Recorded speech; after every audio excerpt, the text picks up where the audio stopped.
ગીતમાં જાઉં તેના પહેલા એક ટૂંકું કોરસનું ગાઈશ. સવારે પણ આ ગીતને ગાયું હતું, પણ એ પ્રાર્થના સાથે કે હે પ્રભુ તમારી કૃપા મારા પર રહો અને હે પ્રભુ તમે મારી સાથે વાતચીત કરો, એ હેતુ સહ આ ગીત ગાઈશ. જીવના વાડીમાં દેવા માનતું રોજ રોજ મીણાએ ચેરા, જે કેદન વાડીમાં દેવા આદમાં હાલતું મીણા હટી એનો. સારું, આપણા જીવન આપણે તૈયાર કરીએ વચન સાંભળે તેના પહેલા.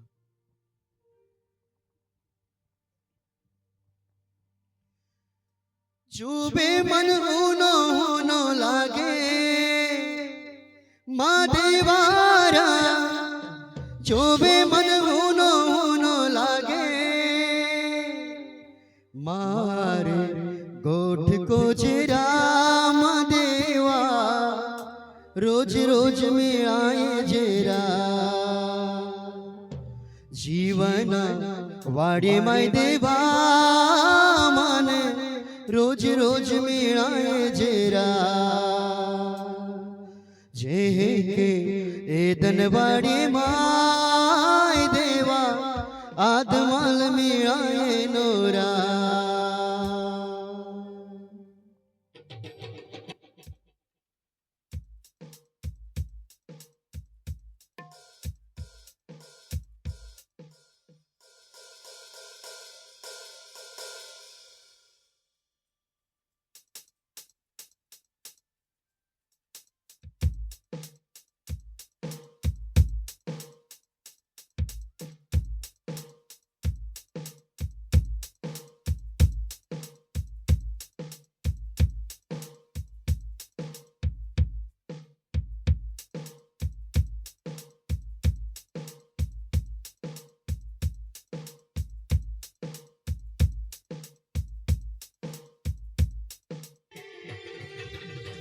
जीवना वाड़े मई देवा माने रोज रोज में आए जेरा, जे के एदन वाड़े माय देवा आत्माल में आए नोरा, रोज रोज में आए जेरा, रोज रोज में आए जेरा देवा, जीवना वाड़े मई देवा माने रोज रोज में आए जेरा.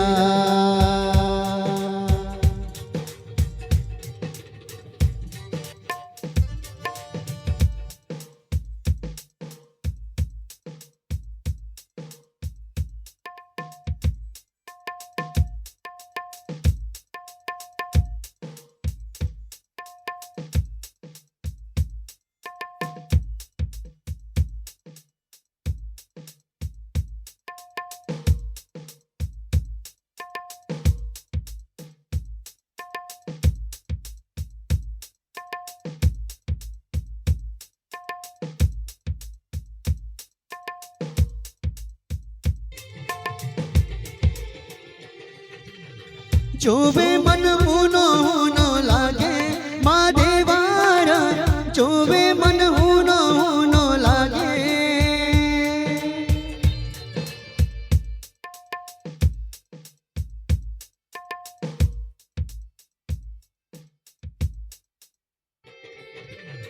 चोवे मन ऊनो लागे मादेवारा, चोवे मन ऊनो लागे मार गोठ को जेरा मादेवा, रोज रोज में आए जेरा, जीवना वाड़े माय देवा माने रोज रोज में आए जेरा, रोज रोज में आए जेरा, रोज रोज में आए जेरा मादेवा, जीवना वाड़े मई देवा माने रोज रोज में आए जेरा, रोज रोज में आए जेरा, रोज रोज में आए जेरा, रोज रोज में आए जेरा. હાલેલુયા. ટૂંકી પ્રાર્થનામાં જોડાઈ. ઈશ્વર કે પિતા, અમારા સ્વામી, અમારા દેવ, અમે તમારી પાસે આવીએ છીએ. તમારા ઉત્તમ અજાયબ વચનો માટે પ્રભુ અમે તમારી સ્તુતિ કરીએ છીએ. આભાર માનીએ છીએ એ બેધારી તલવાર રૂપી તમારા વચનોને માટે કે જે અમારા સાંધા અને મજ્જાને અલગ કરે છે. પ્રભુ અમે આભાર માનીએ છીએ તમારા હથોડો રૂપી વચન માટે કે જે અમારા કઠણ હૃદયને તોડે છે. પિતા, અમે તમારી પાસે આજે રાત્રે આવીએ છીએ. પ્રભુ, અમને શાની જરૂર છે. પ્રભુ, તમે અમારા કાનો સુધી વચનને પહોંચાડો કે જેથી કરીને પિતા, જ્યાં અમારે પરિવર્તનની જરૂર છે અમે પરિવર્તન પ્રાપ્ત કરીએ. જ્યાં પ્રભુ દિલાસાની જરૂર છે અમે દિલાસો પ્રાપ્ત કરીએ. જ્યાં અમને હિંમતની જરૂર છે અમે હિંમત પ્રાપ્ત કરીએ. જ્યાં જાગૃતિની જરૂર છે અમે જાગૃતિ પ્રાપ્ત કરીએ. ઓ પિતા, આજે રાત્રે તમારા વચન થકી તમે મારી સાથે વાતચીત કરો એ પ્રાર્થના કરીએ છીએ. તમારું વચન અદ્ભુત પ્રકાશન તમે મારા જીવનમાં પ્રભુ તમે ઉતારો કે જેથી કરીને પિતા, હું નહીં, આજ રાત્રે તમે બોલો કે જેથી કરીને પ્રભુ તમારું વચન તમામ વ્યક્તિઓને માટે અને મારા પોતાના માટે, મારા પરિવારને માટે પ્રભુ આશીર્વાદનું કારણ બની શકે. પ્રભુ, તમારી કૃપા અમને આપો. તમે અમારી સાથે બોલો, કારણ કે પ્રભુ અમારા કાનો તમારું વચન સાંભળવા માટે ખુલ્લા છે. પ્રભુ, તમારી કૃપા અમારા જીવન પર રહેવા દો. આજ રાત્રે પ્રભુ આ ગ્રાઉન્ડનો કબજો તમે લો. હા પિતા, એક વ્યક્તિના જીવનનો તમે કબજો લો. કોઈ પણ વ્યક્તિ ખાલી હાથે પ્રભુ આજે રાત્રે ના જાય, પણ પ્રભુ તમારા વચનની સાથે એક અદ્ભુત જ્ઞાન, એક અદ્ભુત સામર્થ્ય, એક અદ્ભુત બળ અને પ્રભુ તમારી વાત જે પ્રભુ સાક્ષાત તમારી સાથે વાતચીત કરે છે પ્રભુ, એ વચનની સાથે અમે પરત તમારા ઘરે ફરીએ કે જેથી કરીને પિતા અમે હાલતા અને ચાલતા ઓ પિતા તમારા વચન પ્રભુ અમે વાગોળતા રહે જેથી કરીને પ્રભુ અમારું જીવન અમારે કયા પ્રકારનું જીવવું જોઈએ પ્રભુ, વચન થકી અમે મારું જીવન ચાલી શકીએ. માટે તમારી કૃપા આપો. આજ રાત્રે અમારા દરેકની સાથે તમે વાતચીત કરો. મહિમામાન તમને હોજો. પ્રિય પ્રભુ ઈસુ નામ માગીએ છીએ, સાંભળીને સ્વીકાર કરો. Amen, amen. જૂના કરારમાં એક વ્યક્તિ સંબંધી વાત કરવામાં આવી છે. એના સંબંધી કેટલીક બાબતો આજે આપણે જોવા માંગીએ છીએ. અરામનો રાજા, એનો સેનાપતિ, બહુ જાણીતું આ વચન છે અને આપણે જાણીએ છીએ. એ નામાન નામનો વ્યક્તિ છે કે જે ખરેખર એક સારો યોદ્ધો હતો અને પોતાના જીવનમાં એમણે રાજાને ઘણી વાર જીત અપાવી હતી. પણ એના જીવનમાં એક દુઃખ હતું, એક પીડા, એક સમસ્યા હતી. એ તો એ કે આ વ્યક્તિને કોળ હતો, ચામડીનો એક રોગ હતો અને એ બાબતને લઈને આ વ્યક્તિ હંમેશા પોતાના જીવનમાં મૂંઝવણ અને સમસ્યામય જીવન જીવતો રહ્યો. ઘણીવાર આવું બને છે આપણા જીવનમાં. કેટલીક ઉણપો જો આપણા શરીરમાં, કેટલીક મુશ્કેલીઓ, કેટલીક તકલીફો હોય તો માણસ ઘણીવાર એ તકલીફોને સંતાડન માટે પ્રયત્ન કરતો હોય છે. બની શકે એવું. નામાના જીવનના માટે પણ એ જ બાબત હતી. એ યોદ્ધો હતો, એક સારો યોદ્ધો હોવા છતાં પણ એ વ્યક્તિના જીવનમાં આ એક મુશ્કેલી હતી. એમને એક ચામડીનો રોગ હતો. હવે બને છે એવું, એમના ઘરમાં એક નાની છોકરી રહે છે. એના સંબંધી પણ આપણે જાણીએ છીએ. એક નાની દીકરી રહે છે. એણે નામાનને કહ્યું કે ઇઝરાયલમાં એક પ્રભુનો સેવક છે, પ્રબોધક છે, કે જો તું એ પ્રબોધકની પાસે જઈશ તો તારો કોડ મટી જશે. બહુ ધ્યાનથી સાંભળજો. દીકરીએ શું કહ્યું? કોની પાસે જવાની વાત કરી? પ્રબોધકની પાસે જવાની વાત કરી. જો તું ઇઝરાયલમાં એ પ્રબોધકની પાસે જશે તો તારો કોડ મટી જશે. ધ્યાનથી સાંભળો. જ્યારે નામાનને એ વાત એ નાની દીકરી થકી કરવામાં આવી, નામાન પ્રબોધકની પાસે નહીં પણ રાજાની પાસે પહોંચી ગયો. કોની પાસે પહોંચી ગયો? એ ઇઝરાયલના રાજાની પાસે પહોંચી ગયો અને એ પત્રની સાથે પહોંચી ગયો. અરામનો જે રાજા હતા એના પત્રની સાથે કેટલીક ભેટ સોગાતોની સાથે પહોંચી ગયો અને કહે છે, રાજા આ પત્ર છે, વાંચી લે. અને જ્યારે રાજા, ઇઝરાયલનો રાજા પત્ર વાંચે છે ત્યારે એ કહે છે કે આ તો યુદ્ધ કરવા માટેની મારા વિરુદ્ધમાં એક નિમિત્ત છે. અને દુઃખી થાય છે કે શા માટે? એ કહે છે કે શું હું એવી વ્યક્તિ છું કે જે તારા ખોડને મટાડી શકું? ધ્યાનથી સાંભળીએ. નામાન એક ખોટા વ્યક્તિની પાસે પહોંચી જાય છે કે જે વ્યક્તિ નામાનને માટે કશું જ કરી શકે તેમ નથી. જીવનમાં ઘણીવાર એવી બાબતો બને છે, જે મુશ્કેલી આપણા જીવનમાં વાલાઓ આવે છે ને, એ મુશ્કેલીને દૂર કરવાના માટે ઘણીવાર આપણે ખોટા વ્યક્તિની પાસે અથવા તો ખોટી જગ્યાએ આપણે પહોંચી જઈએ છીએ. એને લઈને આપણે દુઃખી થઈએ છીએ. નામાન જ્યારે રાજાની પાસે પહોંચી જાય છે કે રાજા તું મારો કોડ મટાડી દે, ત્યારે એ નિરાશ થાય છે અને દુઃખી થાય છે. પણ ત્યાં એક બાબત બને છે. આ વાતની ખબર એ પ્રભુના સેવક એલિશાની પાસે પહોંચે છે. ત્યાં લખવામાં આવ્યું છે પ્રમાણે બીજો રાજા તેનો 5મો અધ્યાય 8મી કલમ મારી સાથે ખોલશો. બીજો રાજા 5મો અધ્યાય 8મી કલમ શું કહે છે? ઈશ્વર ભક્ત એલિશાએ સાંભળ્યું કે ઇસ્રાયેલના રાજાએ પોતાના વસ્ત્ર ફાડ્યા છે, ત્યારે એમ થયું કે તેણે રાજા પાસે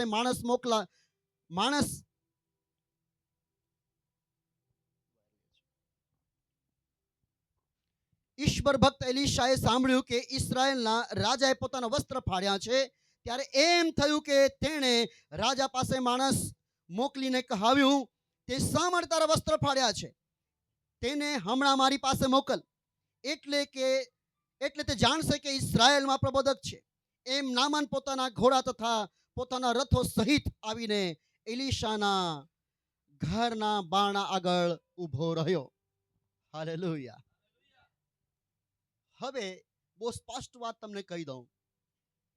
રાજા હજુ સુધી વાકેફ નથી એ બાબત સંબંધી કે ઇસ્રાયેલમાં પ્રબોધક છે કે જે આ બાબત કરી શકે છે, આ નામાનના કોડને મટાડી શકે છે, જે ઈશ્વર સાજાપણું આપી શકે છે, જેનામાં સામર્થ્ય રહેલું છે અને એ કામ ઇસ્રાયેલમાં રહેલો પ્રબોધક કરી શકે છે.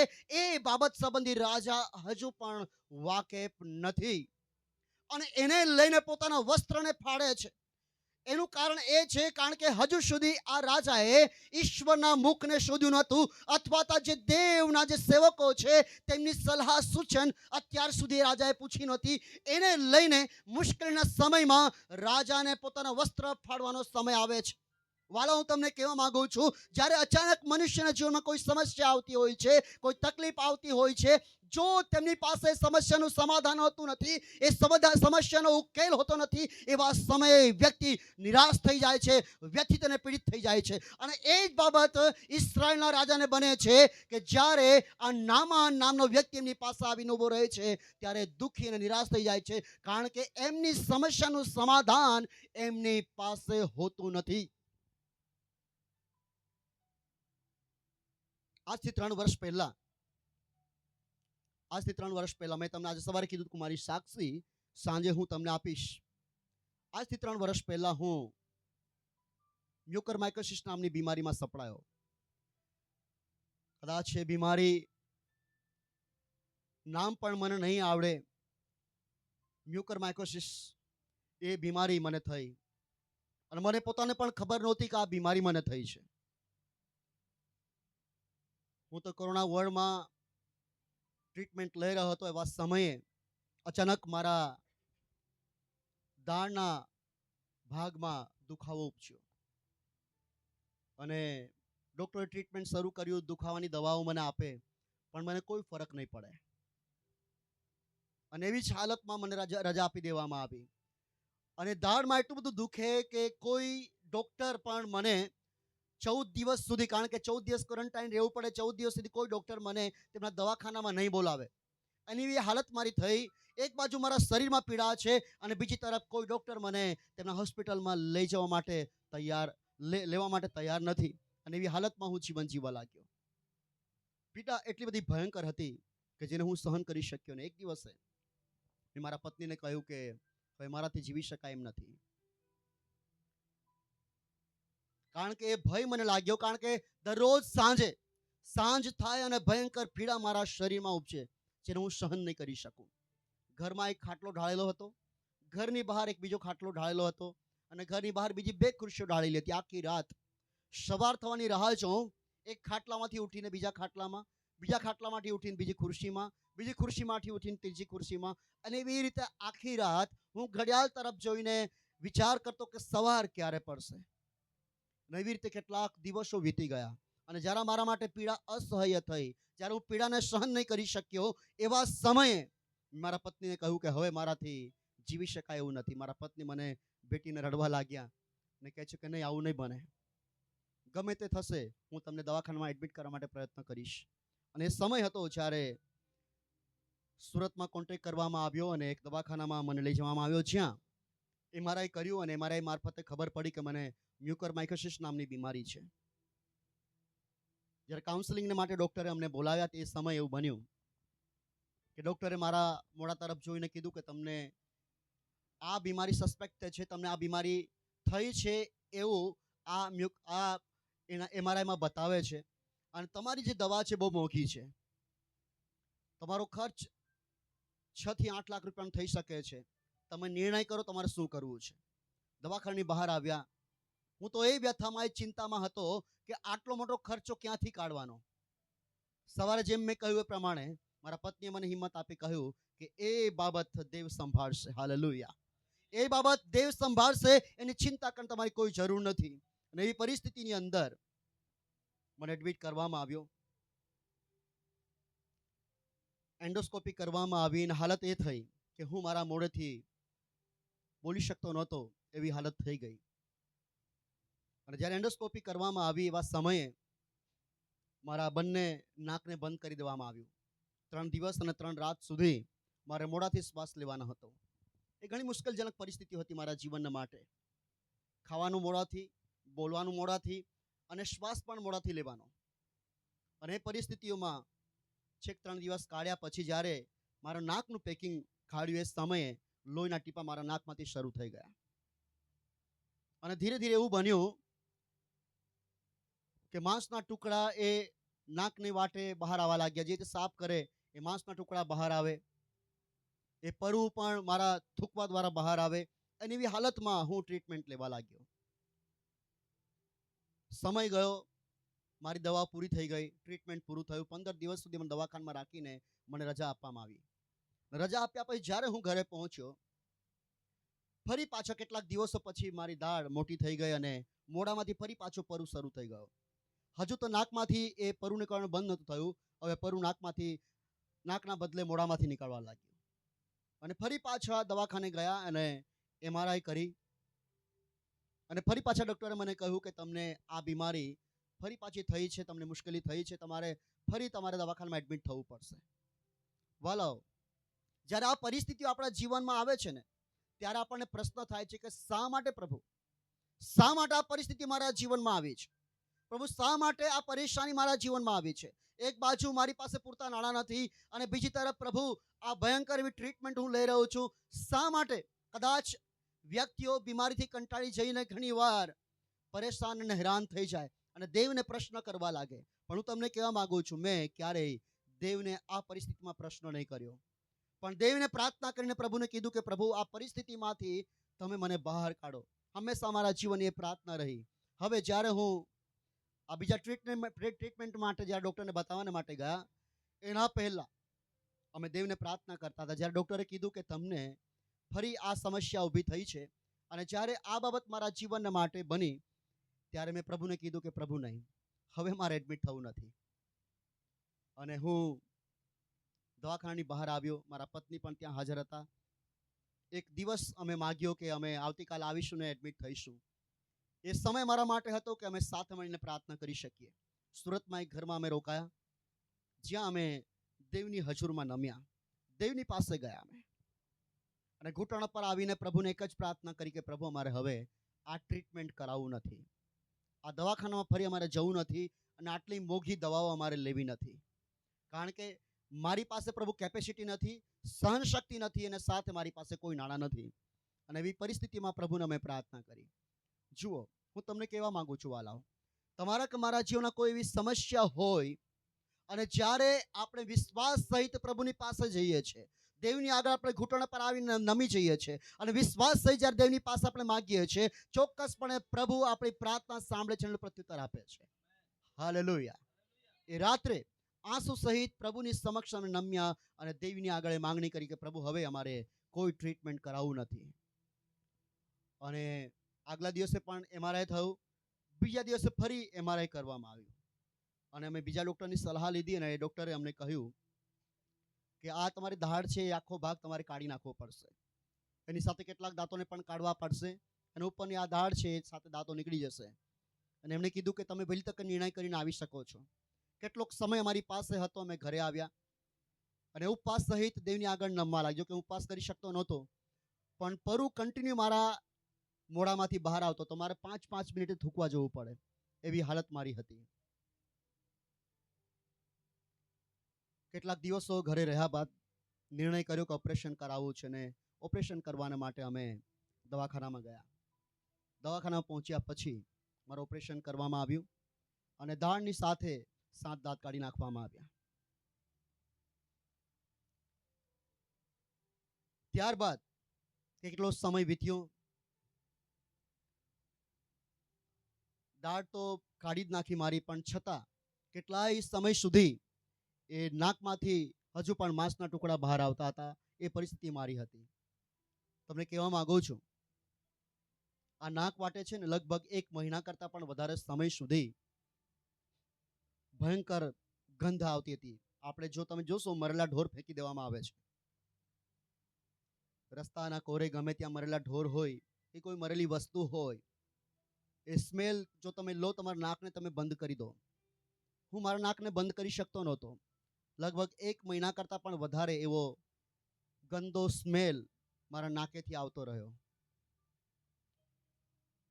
હું તમને કહેવા માંગુ છું, આ બધી જ પરિસ્થિતિઓમાં દેવ કાર્યરત હતો. Hallelujah, hallelujah. જ્યારે તમે કોઈ એવી સમસ્યામાંથી પસાર થાઓ છો, ક્યારે એવું વિચારશો નહીં કે પ્રભુ મારી પરિસ્થિતિ તરફ નથી જોઈ રહ્યા. પ્રભુ તમારી અને મારી પરિસ્થિતિ તરફ હંમેશા જુએ છે. પ્રભુને ખબર છે કે મારી પરિસ્થિતિ શું છે, મારી સમસ્યા શું છે, મને શાની જરૂર છે. એ પ્રભુને એક્ઝેક્ટલી પ્રભુને બરાબર ખબર છે. અને એટલા જ માટે પ્રભુ એના સમયે આવીને તમારા અને મારા જીવનમાં એક ઉત્તમ અદ્ભુત ચમત્કાર કરે છે. હાલેલુયા. એ મરણ પથારે જ્યારે હું હતો, એવા સમયે દેવનો આત્મા મારી સાથે હંમેશા વાતચીત કરતો રહ્યો. એ રાત્રિ હતી કે એ સમય દરમિયાન જ્યારે શરૂઆતના દિવસોમાં ઓપરેશન કરવામાં આવ્યું, એક રાત્રે ઈશ્વરના આત્મા મને જગાડ્યો. લગભગ 2 વાગ્યાનો સમય હતો. ઈશ્વરના આત્મા મને જગાડ્યો અને કહે છે કે તું ઉઠને પ્રાર્થના કર. અને હું ઉઠીને પ્રાર્થના કરવા લાગ્યો. મેં પ્રાર્થના કરવાની શરૂઆત કરી. હું મારા મોઢે બોલી શકતો નહોતો. લગભગ સવારના એ પ્રાર્થના કરતા કરતા કરતા ઈશ્વરનું વચન વાંચતા લગભગ સવારે 6 વાગી ગયા. દિવસ ઉગવાની એ તૈયારી હતી અને મેં જોયું કે આ તો સવાર થઈ ગઈ છે. હું તમને કહેવા માંગુ છું કે આ પરિસ્થિતિમાં પણ જ્યારે હું દેવનો મહિમા પ્રગટ કરતો રહ્યો, દેવના એ ગીતો ગાતો રહ્યો, પ્રભુનું વચનનું મનન કરતો રહ્યો, સમયનું કોઈ ભાન મને રહ્યું નહીં. હું તમને કહેવા માંગુ છું, ચાહે પરિસ્થિતિ તમારા કે મારા જીવનમાં કોઈ પણ હોય, જો તમને મરણનો ભય પણ સતાવતો હોય, જો તમને એવું લાગે કે હવે મરણની નિકટ હું છું, પણ વાલા હું તમને કહેવા માંગુ છું કે જ્યારે તમે દેવની સ્તુતિના આરાધનામાં સામેલ થાઓ છો, જ્યારે તમે દેવની ભક્તિ કરતા રહો છો, જ્યારે દેવનો આત્મા તમારો કબજો લે છે, તમને હિંમતને બળ પ્રાપ્ત થાય છે અને દેવ તરફથી તમને આશા પ્રાપ્ત થાય છે. હાલેલુયા. અને એ જ આશા ઈશ્વરના વચને મને આપી. ગીતશાસ્ત્ર 118 ને 17મી કલમમાં કહે છે કે તું મરીશ નહીં, પણ દેવનો મહિમા પ્રકટ કરશે. હાલેલુયા. અને દેવના આત્માએ મારી સાથે વચન દ્વારા વાતચીત કરી કે તું મરશે નહીં, પણ દેવનો મહિમા પ્રગટ કરશે. હાલેલુયા. આજે કિશોર વસાવા તમારી સમક્ષ ઊભો છે, એનું કારણ એ છે કારણ કે ઈશ્વરે મને વાયદો આપ્યો, કે ઈશ્વર તેમનો વાયદો નિભાવી રહ્યો છે મારા જીવનના હકમાં. હાલેલુયા. વાલા હું તમને કહેવા માંગુ છું, ઈશ્વર એકવાર બોલે છે. દાઉદ જે પ્રમાણે કહે છે કે દેવે મને એકવાર કહ્યું અને વચન મેં 2 વાર સાંભળ્યું. હાલેલુયા. આજ રાત્રે હું તમને કહેવા માંગુ છું, એવી નિરાશા કે હતાશાઓમાં જો એવી કોઈ બાબતોમાં તમે સપડાયેલા છો, દેવ તમારા માટે આશા લઈને આવ્યો છે. હાલેલુયા. દેવનું વચન તમને પ્રોત્સાહન આપવા જઈ રહ્યું છે. જે પ્રમાણે નામાન, ઘણીવાર એવું બને છે આપણા જીવનની અંદર, અહીં તમે જોઈ શકો છો, નામાન સંબંધ જ્યારે આપણે જોઈ રહ્યા છે, નામાન એક ખોટી વ્યક્તિની પાસે પહોંચી જાય છે. ઘણીવાર આપણે આપણા જીવનમાં એવી વ્યક્તિઓની પાસે પહોંચી જઈએ છીએ, એવી જગ્યાએ પહોંચી જઈએ છીએ કે જ્યાં આવું બને છે કે આપણને ખોટી સલાહ મળે છે, ખોટો રસ્તો તમને મને મળી જાય છે, ખોટી આઈડિયા લોકો આપી દે છે અને એને લઈને આપણે વધુ મુશ્કેલીઓમાં ફસાઈ જઈએ છીએ. આ રાજા છે, જે ઇઝરાયલનો રાજા, એને ખબર નથી કે ઇઝરાયલમાં એક પ્રબોધક છે, એ કામ કરી શકે છે. અને એ પરિસ્થિતિ એમના જીવનમાં આવી અને જ્યારે એલીશાએ તેમના માટે સમાચાર મોકલ્યા, એ રાજાને કહેવામાં આવ્યું કે રાજા, ઇઝરાયલમાં એક પ્રબોધક છે જે નામાનને માટે કામ કરી શકે છે. હાલેલુયા. એ તો હું નહીં, પણ યહોવા દેવ, જે જીવતો દેવ છે, એના માટે એક કામ કરશે. અને નામાનના માટે એક કામ સોંપવામાં આવ્યું. એમને કહેવામાં આવ્યું કે નામાન, તું એક કામ કર, જઈને યર્દન નદીમાં કેટલી ડૂબકી માર? 7 ડૂબકી મારવાની છે. હાલેલુયા. એક કામ એમને સોંપવામાં આવ્યું. જુઓ, ઘણી વાર દેવનું વચન આપણી સાથે વાતચીત કરે છે અને આપણે કેટલીક બાબતો કરવા માટે કહે છે, પણ મનુષ્ય આજે શોર્ટકટ રસ્તાઓ અપનાવી રહ્યો છે. શું કરે છે? શોર્ટકટ રસ્તા. દરેક માણસને બહુ ઝડપથી કામ જોઈએ છે. એમને એવી પરિસ્થિતિઓમાંથી પસાર નથી થવું અને તાત્કાલિક કોઈ પણ જવાબ જોઈએ છે. એમાં ઘણા ખરા વ્યક્તિઓ અત્યારે મુશ્કેલીમાં ફસાઈ જઈ રહ્યા છે. હું થોડા સમય પૂર્વે, લગભગ ગયા વર્ષે,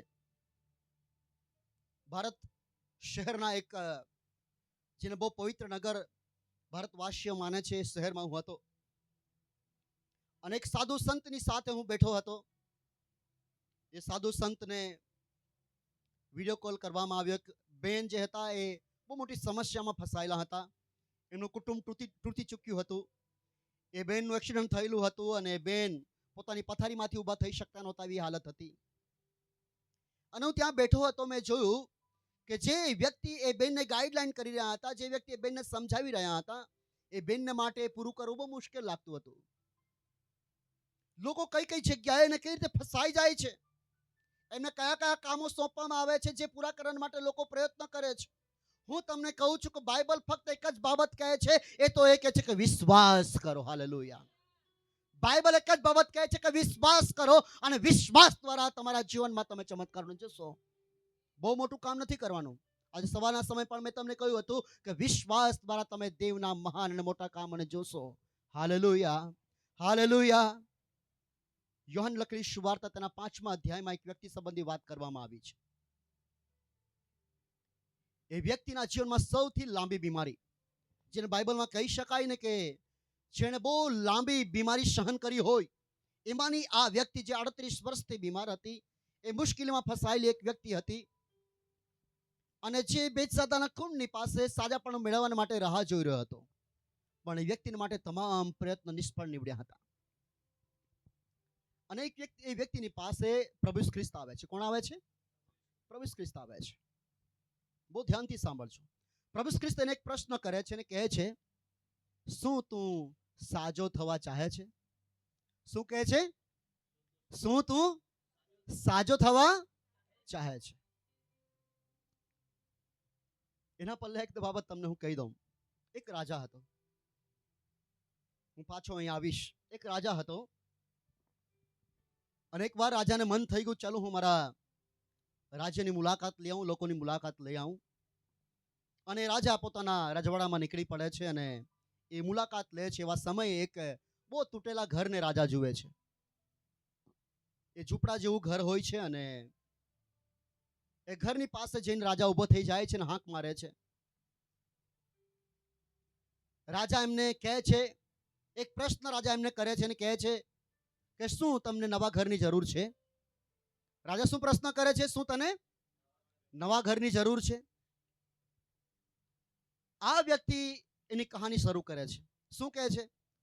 અરે સાહેબ, શું કહે છે? અરે સાહેબ, ગયા વર્ષે વાવાઝોડું આવ્યું અને વાવાઝોડું આવ્યું અને મારું છાપરું ઉડી ગયું અને સાહેબ બહુ મુશ્કેલીથી હું રહી રહ્યો છું. શિયાળો હોય, ચોમાસો હોય, ઉનાળું હોય, હું બહુ મુશ્કેલીમાં આ ઝૂંપડામાં હું રહી રહ્યો છું. રાજા ફરી તેમને એક પ્રશ્ન કરે છે, શું તને નવું ઘર જોઈએ છે? આ વ્યક્તિ ફરી બાદ એકવાર બોલવાની વાત શરૂ કરે છે. કહે છે, અરે સાહેબ, હું તમને શું કહું, મારા ઘરમાં તો મોટા મોટા ઉંદર પડ્યા છે, આખું ઘર ખોદી કાઢ્યું છે અને મારી દિવાલોમાં પણ બહુ મોટા બકોરા છે અને ઘણી મુશ્કેલીમાં હું જીવન જીવી રહ્યો છું. રાજા ત્રીજી વાર એમને પ્રશ્ન કરે છે, શું તને નવું ઘર જોઈએ છે? પછી વ્યક્તિ કહે છે, અરે સાહેબ, હું શું કહું. આમ કહે છે કે જ્યારે હું ઘરે આવું છું, એક દિવસે બન્યું કે હું દારૂ પીને ઘરે આવ્યો અને મારી પત્નીને મારવા જતો તો એમાં મારી પત્ની આ જે મારી દિવાલ છે તોડીને ભાગી ગઈ. અત્યાર સુધી આવી નથી. રાજા આટલી વાત સાંભળીને ત્યાંથી ચાલતી પકડે છે. રાજાનો પ્રશ્ન શું હતો? રાજાનો પ્રશ્ન શું હતો? શું તને નવું ઘર જોઈએ છે? આ વ્યક્તિએ શું જવાબ આપવાનો હતો? હા, મને જોઈએ છે. હાલેલુયા. તમે દેવને સ્ટોરી નહીં સમજાવો. તમે દેવને લાંબી લાંબી સ્ટોરી સમજાવશો નહીં. દેવને તમારી બધી જ વાત ખબર છે. હાલેલુયા. જ્યારે દેવ તમારી પાસે આવે છે, તમે હું શું કરીએ છે? અરે પ્રભુ, આમ થયું, તેમ થયું, પેલું થયું, ના થયું. અરે દેવ ઓલરેડી જાણે છે તમારી પરિસ્થિતિને, એટલે તમારી પાસે આવીને ઊભો છે. શું તમને જોઈએ છે? શું તમે સારા થવા માંગો છો? અરે તમને સાજાપણાની જરૂર છે, એટલે દેવ આવીને પૂછે છે કે શું તમે સારા થવા માંગો છો? ત્યારે તમે દેવની કઈ સ્ટોરી સમજાવો છો? અરે પ્રભુ, હું રસ્તે જતો હતો, બાઇક વાળો પાછળથી આવ્યો અને પ્રભુ મને ઠોકી ગયો, અને પ્રભુ હજુ સુધી પથારામાં પડ્યો છું. મહિનાથી પ્રભુ ઉઠ્યો નથી. પ્રભુ કહે છે કે હું એટલા માટે જ આવ્યો છું. શું તું ઊભો થવા માંગે છે? Hallelujah, hallelujah. તમારા જીવન સંબંધી પ્રભુ વાકેફ છે. હાલેલુયા. ક્યારે એવું વિચારશો નહીં કે પ્રભુ મારા જીવન સંબંધી કશું જ જાણતો નથી. પ્રભુ બધી જ બાબતો જાણે છે. દેવની આંખો આ પૃથ્વી પરના દરેક વ્યક્તિઓને નિહાળે છે. એ બંધ બાણે કરેલા પાપો કે બંધ બાણે કરેલા એ કામોને એ દેવ આંખોથી નિહાળે છે. પ્રભુનું વચન છે, કારણ કે આખી પૃથ્વી પર દેવની નજર ફરે છે. Hallelujah, hallelujah. અને પ્રભુનું વચન બહુ સ્પષ્ટ કહે છે કે તમારા હૃદયમાં શું ચાલી રહ્યું છે એ પણ દેવ જાણે છે. હાલેલુયા. અહીં જ્યારે પ્રભુ ઈસુ ખ્રિસ્ત આ વ્યક્તિને આવીને પ્રશ્ન કરે છે કે શું તું સાજો થવા ચાહે છે, ત્યારે સ્ટોરી ચાલુ કરે છે. શું ચાલુ કરે છે? અરે અહીં બહુ સમય પહેલા હું આવ્યો, આ કુંડની પાસે બેઠો, બેસવાનું પણ કંઈક સેટિંગ થયું ને એટલે ઊંઘી ગયો. જ્યારે પાણી હાલે ત્યારે કોઈ છે નહીં મને ઉતારે. મારી આંખની સામે બીજા માણસો સારા થઈને જતા રહ્યા. આખી લાંબી સ્ટોરી સંભળાવી દી. પ્રભુ કહે છે કે શું તું સારું થવા માંગે છે? બસ. હાલેલુયા. જો કે સારું થયું વ્યક્તિને પ્રભુ ખ્રિસ્તે સારો કરી દીધો. ભલે એમને કોઈ જવાબ નહીં આપ્યો, છતાં પણ ફક્ત એવું કીધું પ્રભુએ કે તું તારું બિછાનું ઉચકીને. એમના જીવનની સમસ્યા હતી. શા માટે પ્રભુ ખ્રિસ્તને આવું કહેવું પડ્યું કે હવે પછી તું પાપ કરીશ? ઘણી વાર વાલાઓ, પાપ માણસના સાદાપણાને આડે આવે છે. પાપ માણસના સારા કામને આડે આવે છે. આપણા જીવનની એ જૂની આદતો અને દાનતો એ આપણા સારા કામના આડે આવે છે. અને એને લઈને આપણે આપણા વિશ્વાસમાં વૃદ્ધિ પામી શકતા નથી. એને લઈને આપણે આપણા જીવનમાં સારા કામોને જોઈ શકતા નથી.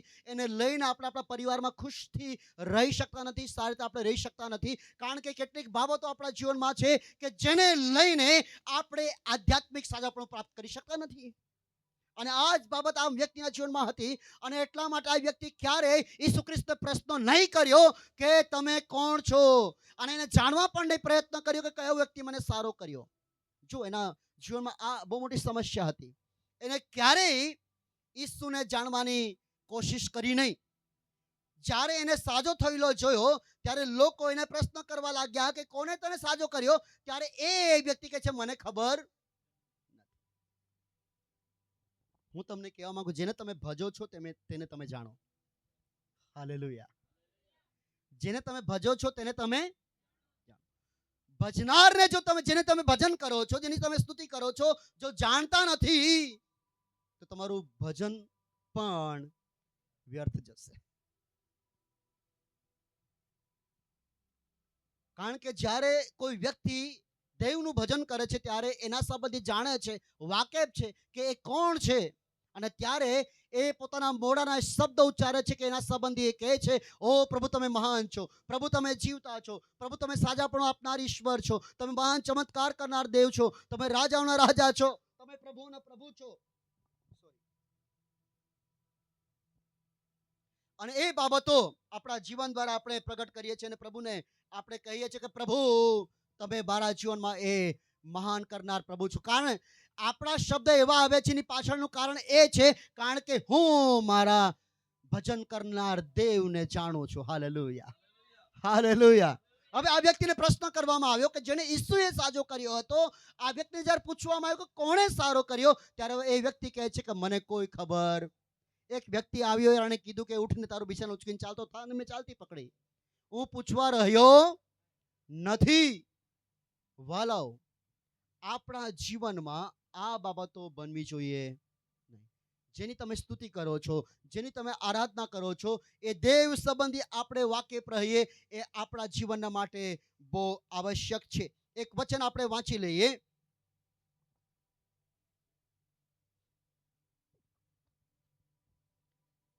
બહુ જાણીતું વચન જે કહે છે પ્રમાણે ગીતશાસ્ત્ર 34:8 શું કહે છે? અનુભવ કરીને જુઓ કે યહોવા ઉત્તમ છે. પછી શું કહે છે આગળ? જેને મળે વાંચો.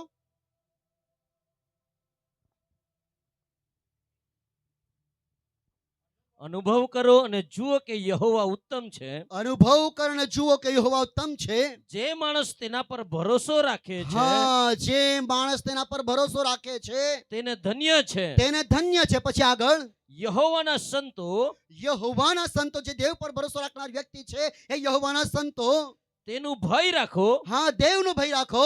કેમ કે તેનું ભય રાખનારને કેમ કે જે તેનું ભય રાખે છે એ વ્યક્તિને કઈ ખોટ પડતી નથી. કંઈ પણ ખોટ પડતી નથી. હાલેલુયા. પછી આગળ, સિંહના બચ્ચાને તંગી પડે છે, હા, સિંહના બચ્ચાને તંગી પડે છે. જે જંગલનો રાજા છે સિંહ, એના બચ્ચા ભૂખે મરશે ને ભૂખ વેઠવી પડે છે. ને ભૂખ વેઠવી પડશે.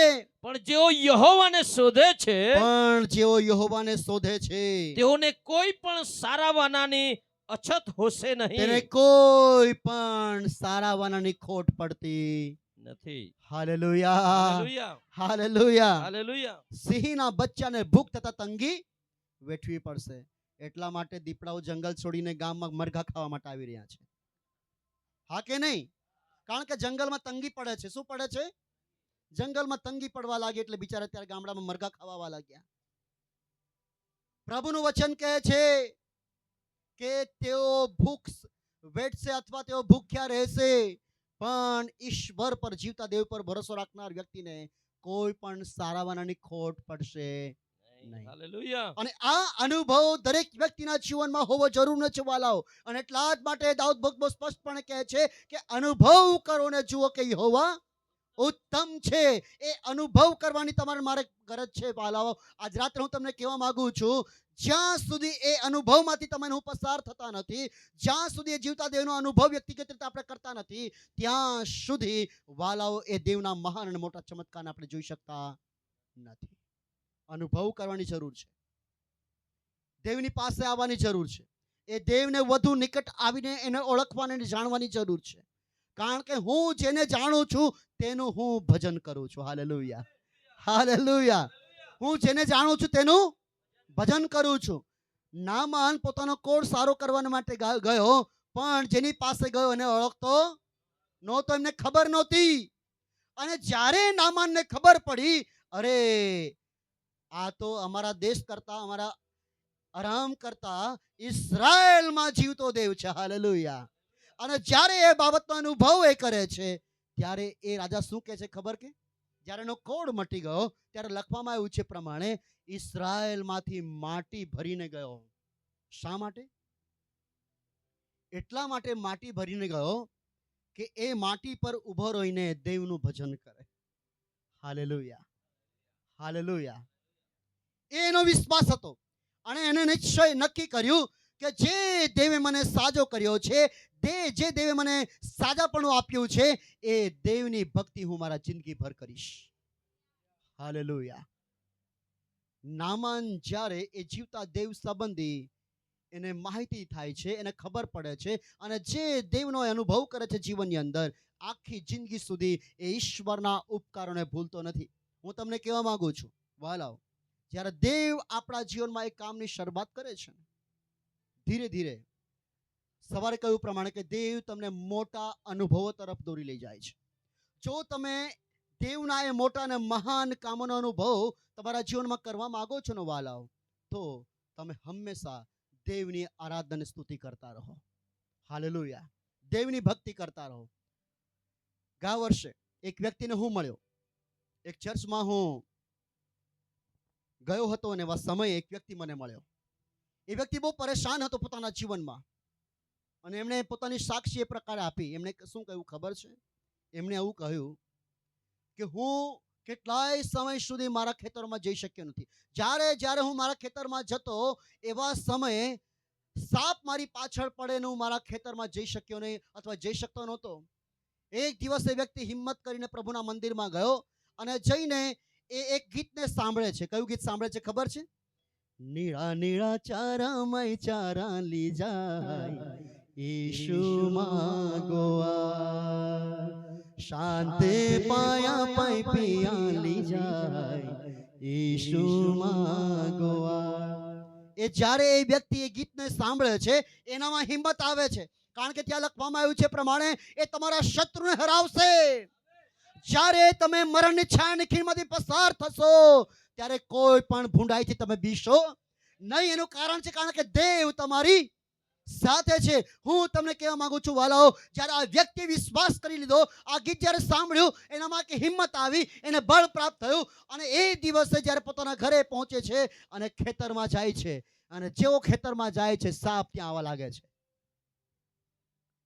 જેવો સાપ આવે છે આ વ્યક્તિ શું કહે છે ખબર?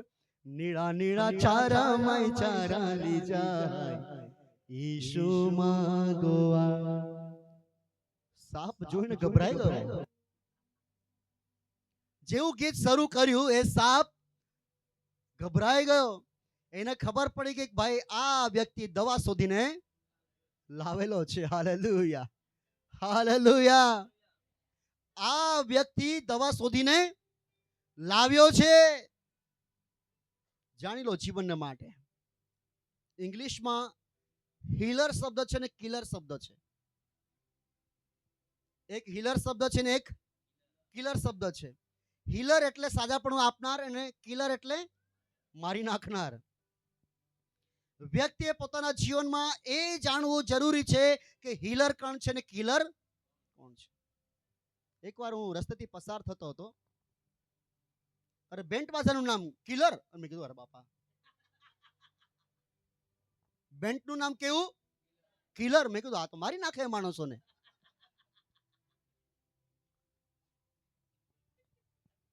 સાવચેત થઈ ગયા. હાલેલુયા.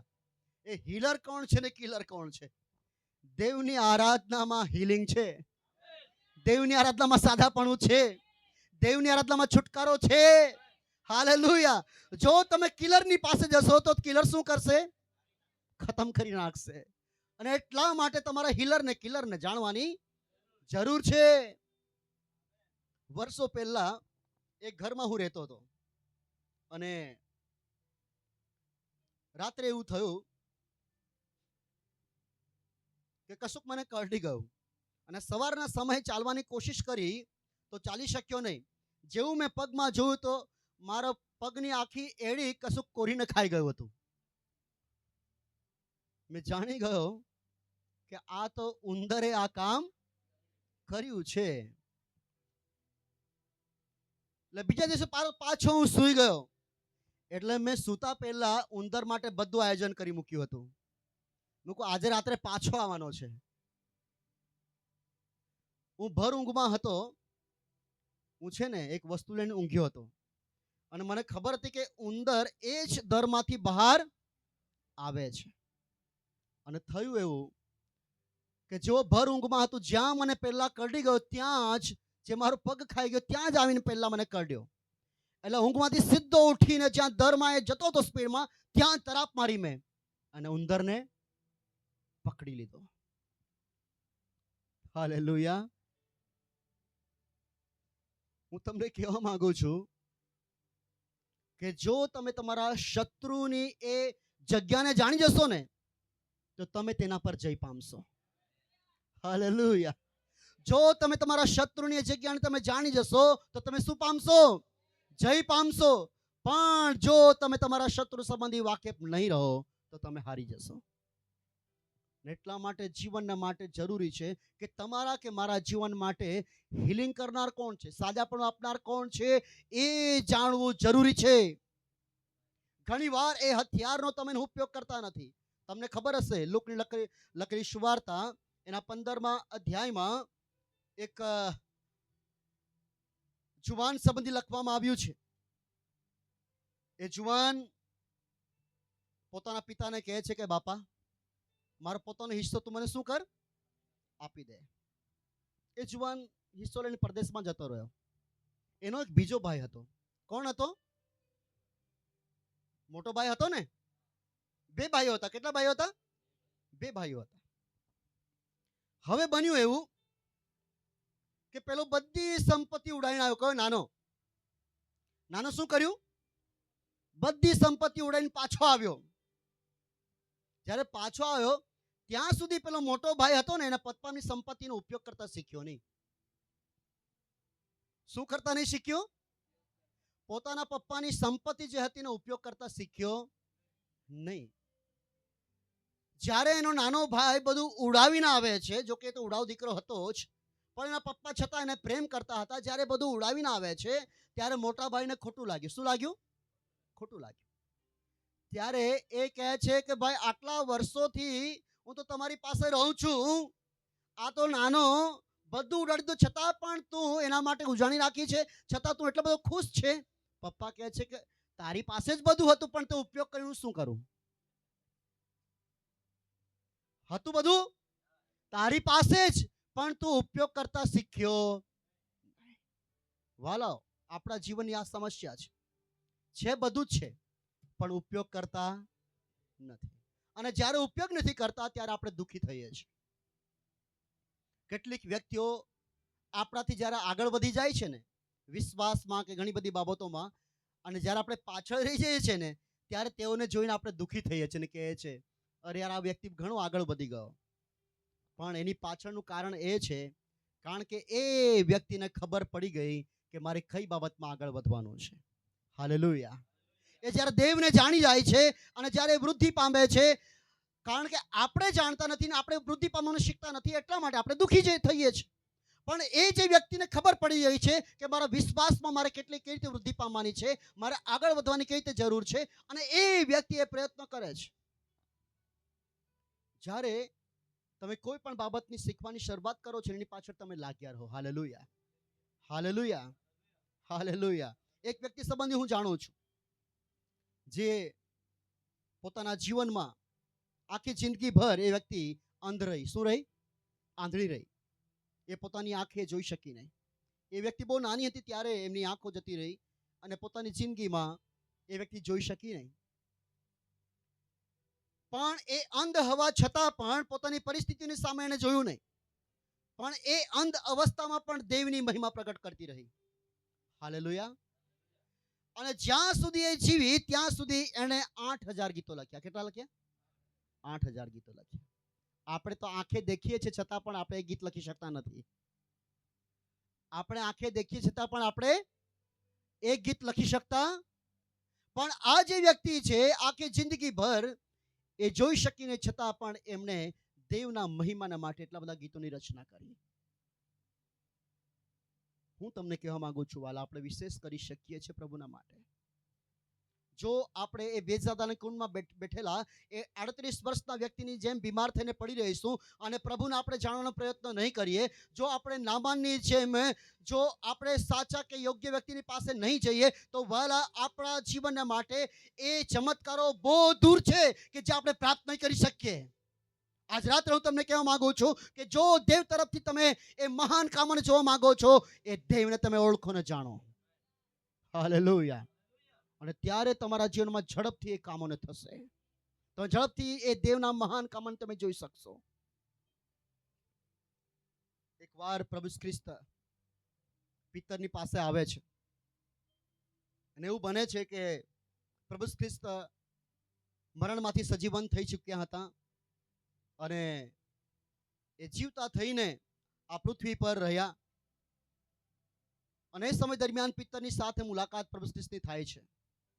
પિતર તો ઘણો થાકી ગયેલો હોય છે, એ ડરના માર્યો છુપાયેલો રહે છે અને એ પરિસ્થિતિમાં એવું થાય છે કે એને પ્રભુનું કામ કરવાનું પણ બંધ કરી દીધું. એટલી હદ સુધી એ દુઃખી હતો. અને જ્યારે જાળ નાખવાના માટે જાય છે, જેમ આંબલી ડેમમાં માછલા પકડાય છે તેમ એ પણ બિચારો જાળ નાખવા ગયો પણ માછલા પકડાયા નહીં. આખી રાત મહેનત કરી પણ માછલા આવ્યા. ત્યારે પ્રભુ ખ્રિસ્ત એમની પાસે આવે છે, કહે છે કે પિતર, હું તને કહું છું ત્યાં તું જાળ નાખ. અને જ્યારે પિતર તેમનું કીધું માને છે અને જ્યારે જાળ નાખે છે ત્યારે 153 માછલીઓ એમના જાળમાં પકડાય છે અને બહુ મોટી માછલીઓ હોય છે. મેં તો સવારે સાંભળ્યું કે આંબલી ડેમમાં તમે 14, 15, 16, 18 કિલો પણ પકડી શકો છો પહેલાના સમયમાં. હમણાં ખબર નહીં. Hallelujah, hallelujah.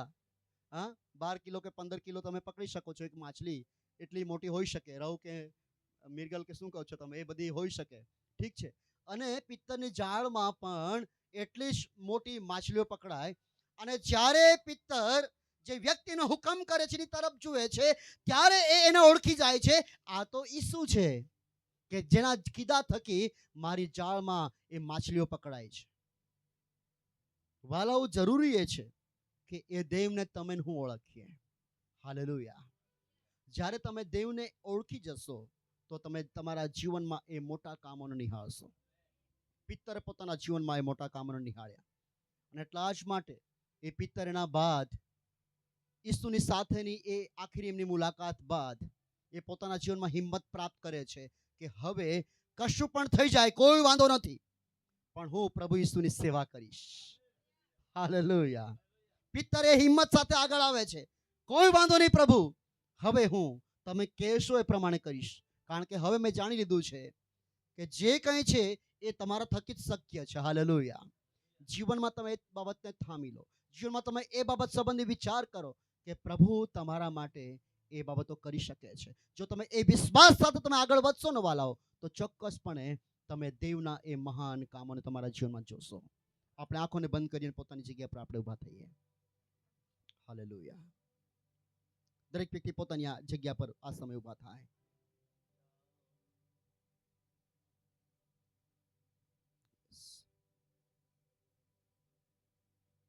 દરેક વ્યક્તિ પોતાની આંખોને બંધ રાખે.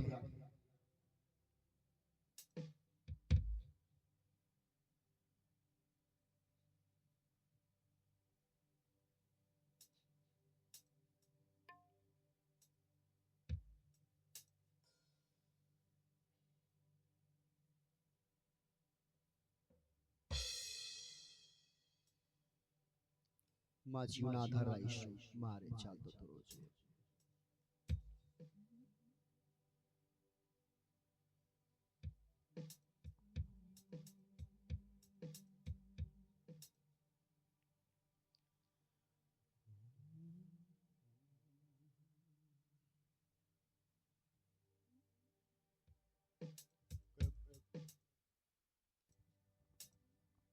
દરેક વ્યક્તિ પોતાની આંખોને બંધ કરે.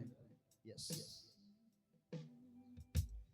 હો ચાલતું તું રોજે, ચાલતું તું રોજે, ચાલતું તું રોજે, ચાલતું તું રોજે, માર ચાલતું તું રોજે, માર ચાલતું તું રોજે. માં જીવના આધારે રહીશું, માર ચાલતું તું રોજે. મારી સાથે ગાઓ. માં જીવના આધારે રહીશું, માર ચાલતું તું રોજે, ચાલતું તું રોજે, ચાલતું તું રોજે, ચાલતું તું રોજે, ચાલતું તું રોજે, માર ચાલતું તું રોજે. માં જીવના આધારે રહીશું, માર ચાલતું તું રોજે. માં જીવના આધારે રહીશું, માર ચાલતું તું રોજે, માર ચાલતું તું રોજે. સ્વર્ગીય પિતા, મારા સ્વામી, મારા દેવ, અમે તમારી પાસે આવીએ છીએ.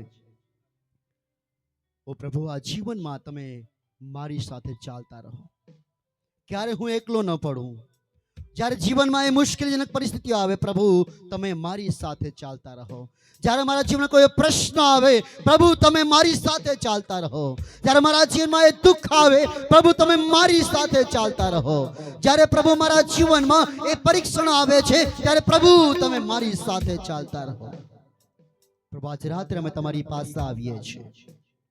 હા પિતા, નામાન પ્રશ્ન લઈને તમારી પાસે આવ્યો અને તેના પ્રશ્નોનું સમાધાન થયું. હા, એલીશાએ કીધું કે તારા પ્રશ્નોનું સમાધાન છે અને એ તો કેવળ જીવતા દેહમાં છે. 38 વર્ષના એ વ્યક્તિને પ્રભુ ક્રિસ્તુએ પ્રશ્ન કર્યો કે શું તું સારો થવા માંગે છે? વાલા, હું તમને કહેવા માંગુ છું, જો તમે આજ રાત્રે પ્રભુને કહો છો કે હા પ્રભુ હું સાજો થવા માંગુ છું, હા પ્રભુ મારા જીવનમાં કામ થયેલું જોવા માંગુ છું, હા પ્રભુ હું મારા જીવન ચમત્કારો જોવા માંગુ છું, હા પ્રભુ હું મારા જીવન છુટકારો પામવા માંગુ છું, જો તમે એ અપેક્ષા આજ રાત્રે માંગો છો, દેવની પાસે અપેક્ષા રાખો છો, તો તમે પ્રભુને કહો કે પ્રભુ હા હું તમારી પાસે અપેક્ષા રાખું છું, પ્રભુ મારા જીવનમાં તમે કામ કરો. દરેક વ્યક્તિ પોતાના મુખને બંધ નહીં કરે, મુખને ખોલો. દરેક વ્યક્તિ પોતાના મુખને ખોલો. દેવને કહો પ્રભુ હા હું ઈચ્છા રાખી રહ્યો છું કે મારા જીવનમાં મારી સમસ્યાનું સમાધાન થાય, મારા જીવનના પ્રશ્નોનો હલ થાય. ઓ પ્રભુ હું તમારી પાસે આવ્યો છું. દરેક વ્યક્તિ પોતાના જીવન સંબંધી આ સમય વિચાર કરતા કહે તમારા પ્રશ્નનું સમાધાન દેવની પાસે છે, પ્રભુ ખ્રિસ્તની પાસે છે. તમારો પ્રશ્ન દેવને કહો. આજ રાત્રે એ તમારા પ્રશ્નનું સમાધાન લઈને આવ્યા છે. યસ, જો તમે તમારા મુખને બંધ રાખશો તો તમે રહી જશો. જો તમે તમારા મુખને ખોલીને પ્રભુની પાસે માંગણી કરશો, દેવ તમને તે આપશે. દેવ તમારા માટે તે બાબત કરશે. હા, તમારા મુખને ખોલતા પ્રભુને કહો પ્રભુ હું તમારી પાસે આવ્યો છું, ઈસુ હું તમારી પાસે આવી છું. ઓ પ્રભુ મારા પ્રશ્નોનું સમાધાન તમારી પાસે છે. ઓ પિતા હું તમારી પાસે અપેક્ષા સાથે આવ્યો છું કે આવી છું. પ્રભુ તમે મારા સમસ્યાનું નિરાકરણ કરો. હા વાલાઓ, દરેક વ્યક્તિના જીવનમાં કંઈ ને કંઈ પ્રશ્ન છે જ. પ્રભુ ઓલરેડી પ્રભુને ખબર છે તમારા જીવન સંબંધી એ પ્રશ્ન. હવે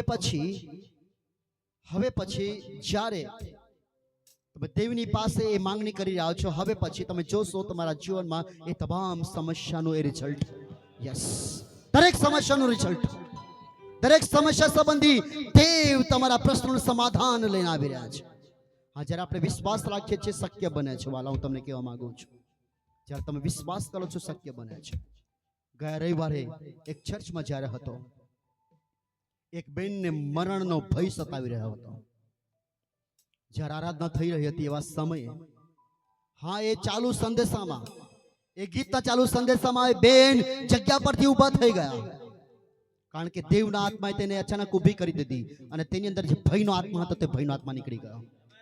બેન કહે છે કે હું છેલ્લા કેટલાય સમયથી હું ભયમાં હતી કે હું મરી જઈશ. જ્યારે દેવનું વચન તેને સાંભળીને વિશ્વાસ કરી દીધો, ભયનો આત્મા તેમાંથી નીકળી ગયો. આજ રાત્રે હું તમને કહેવા માંગુ છું કે પ્રભુ એ દરેક બંધનોથી તમને છુટકારો આપવાના માટે સક્ષમ છે. એવો કોઈ ભયનો આત્મા તમને સતાવી રહ્યો છે, એવો કોઈ પ્રશ્ન તમારા જીવનમાં છે, તો તમે દેવની પાસે આવો. દેવની પાસે સમાધાન છે આપણા જીવનને માટે. યસ, ઓ ચાલતો તું રોજે, ચાલતો તું રોજે, મારી સાથે ગાઓ. ચાલતો તું રોજે, ચાલતો તું રોજે, માર ચાલ તો તું રોજે, માર ચાલ તો તું રોજે. મા જીવના આધારે રહીશું, માર ચાલ તો તું રોજે, માર ચાલ તો તું રોજે. સ્વર્ગીય પિતા, અમે તમારી પાસે આવીએ છીએ. અમે આભાર માનીએ છીએ કારણ કે પ્રભુ અમારી પ્રાર્થનાઓ તમે સાંભળી છે. મારા પ્રશ્નો તમારી આગળ મૂકવામાં આવ્યા છે અને અમે જાણીએ છીએ કે અમારો પ્રશ્નોનું સમાધાન તમારી પાસે આજે રાત્રે થયું છે, કારણ કે પ્રભુ અમે અમારા મનોને ખુલ્લા તમારી આગળ કર્યા છે. પ્રભુ અમને જવાબ મળી ચૂક્યો છે. વિશ્વાસ સાથે અમે પ્રાર્થના કરીએ છીએ. માન, મહિમા અને ગૌરવ તમને હોજો. ઈસુ પ્રભુ નામમાં માંગીએ છીએ.